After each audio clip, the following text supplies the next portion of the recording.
Allah wabarakatuh. Alhamdulillah, Ananda bertemu lagi bersama Ustadz Dili Suryadi dalam pembelajaran tematik. Tepatnya tema 3, subtema 2, pembelajaran 6, muatan bahasa Indonesia. Kaifa halukum? Alhamdulillah, Nabi khair. Ananda, yuk sama-sama kita baca doa belajar. Bismillahirrahmanirrahim.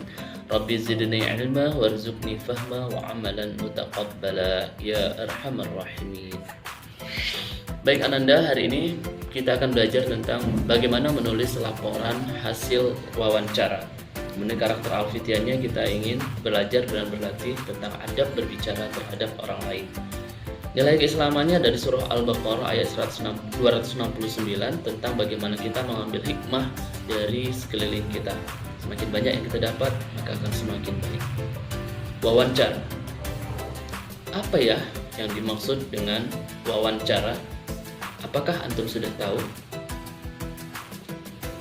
Ada yang tahu? Oke, sepertinya antum sudah banyak yang tahu ya. Ini hanya mengingatkan kembali. Wawancara adalah kegiatan tanya jawab antara dua orang atau lebih antara pewawancara dengan narasumber. Yang tujuannya adalah mencari informasi yang tepat dari sumber yang terpercaya. Ada istilah pewawancara dan narasumber. Antum sudah tahu bukan? Ya. Pewawancara atau yang reporter ya disebut adalah orang yang mewawancarai atau orang yang mencari informasi, sedangkan narasumber atau informan adalah orang yang diwawancarai yang memiliki banyak informasi. Dalam wawancara ada 3 tahap ya. Sebelum wawancara kita perlu siapkan daftar pertanyaan dan buat janji. Saat wawancara kita butuh adab berbicara yang baik ya, seperti apa, lalu fokus pada pertanyaan dan catat atau rekam hasil jawaban dari narasumber. Yang ketiga, buat laporan hasil wawancara. Dalam membuat pertanyaan saat berwawancara ada beberapa tips yang perlu antum perhatikan. Yang pertama, pertanyaan harus sesuai dengan topik. Yang kedua, bahasanya benar ya secara bahasa Indonesia. Pertanyaannya tepat pada sasaran, antara pertanyaan satu dengan yang kedua saling terkait atau saling nyambung. Kemudian pertanyaan yang baik adalah pertanyaan yang menggali informasi yang banyak ya, tidak menyinggung perasaan dan tidak hanya jawabannya iya atau tidak, tapi lebih dalam, lebih banyak, lebih lengkap, lebih jelas tentunya. Langkah membuat pertanyaannya ada 6 setidaknya ya. 1. Tentukan topik dari pertanyaannya apa. Kemudian tentukan narasumber dan buat janjinya. Siapkan alat tulis atau alat rekamnya. Buat pertanyaan minimal adik simba. Udah tahu ya adik simba ya? Oke. Tanda tanyanya jangan lupa. Setelah itu urutkan pertanyaan mana yang pertama, yang kedua dan seterusnya. Nah, ini contoh yang Ustaz berikan, atau bisa perhatikan ya. Topiknya, narasumbernya, alat yang dibutuhkan, kemudian sampai contoh pada perencanaan pertanyaan yang akan diajukan kepada narasumber. Nah, perhatikan ya. Ini masih urutannya masih acak, belum disusun. Nanti dalam slide berikutnya baru kita akan susun. Perhatikan lagi, ini masih sambungan yang berikutnya kelima, urutkan daftar pertanyaan. Nah, perhatikan ini sudah dimulai diurutkan dari Assalamualaikum sampai penutupnya yaitu Waalaikumsalam dan seterusnya. Nah, kita mengatur ya mana yang cocok pertanyaan yang di awal sebagai pembuka, kemudian kedua dan seterusnya. Yang tujuannya adalah menggali informasi tentang topik yang sudah kita tentukan.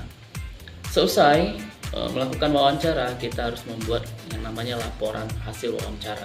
Nah, ada contohnya di halaman 90 yang tuh bisa perhatikan. Di sana ada 6 bagian. Ada latar belakang, maksud, tujuan, topik wawancara, waktu, laporan hasil wawancara sampai pada kesimpulan. Nah, contohnya juga sudah Ustaz buat. Nih, lihat slide ya. Di situ ada ya bagaimana caranya kita mengisi tentang latar belakang atau alasan-alasan mengapa melakukan wawancara, maksud dan tujuan melakukan dari kegiatan wawancara ini apa. Terus ada contohnya juga ya, untuk bisa baca, bisa teliti. Selanjutnya topik wawancara. Nah, dalam kali ini pembelajaran kita nanti mau wawancara itu ada 2 topiknya. Pilih salah satunya, mau hewan peliharaan atau tentang tanaman. Waktu dan tempat kegiatan wawancara disesuaikan dengan narasumber. kapan beliau bisanya. Lalu ini adalah contoh menuliskan hasil dari wawancara. Dituliskan nama narasumbernya, pewawancaranya, lalu buat secara ringkas ya rangkuman tentang hasil wawancara.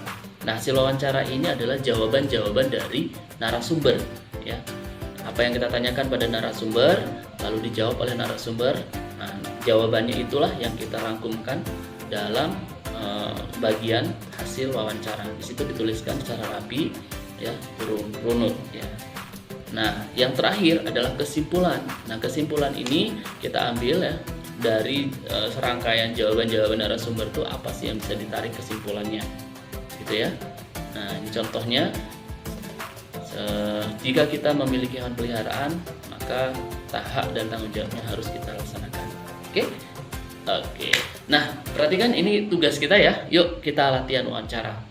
Rencanakan wawancara kepada ayah, bunda, abang, kakak, saudara, atau tetangga. Silahkan siapa aja. Pilih topiknya yang mana yang disuka. Lalu buat jawaban-jawaban hasil wawancara itu nanti di link. Kirimkan sepekan yang akan datang, insyaallah. Itu aja dari Ustaz. Mohon maaf atas segala kekurangan. Selamat belajar. Assalamualaikum warahmatullahi wabarakatuh.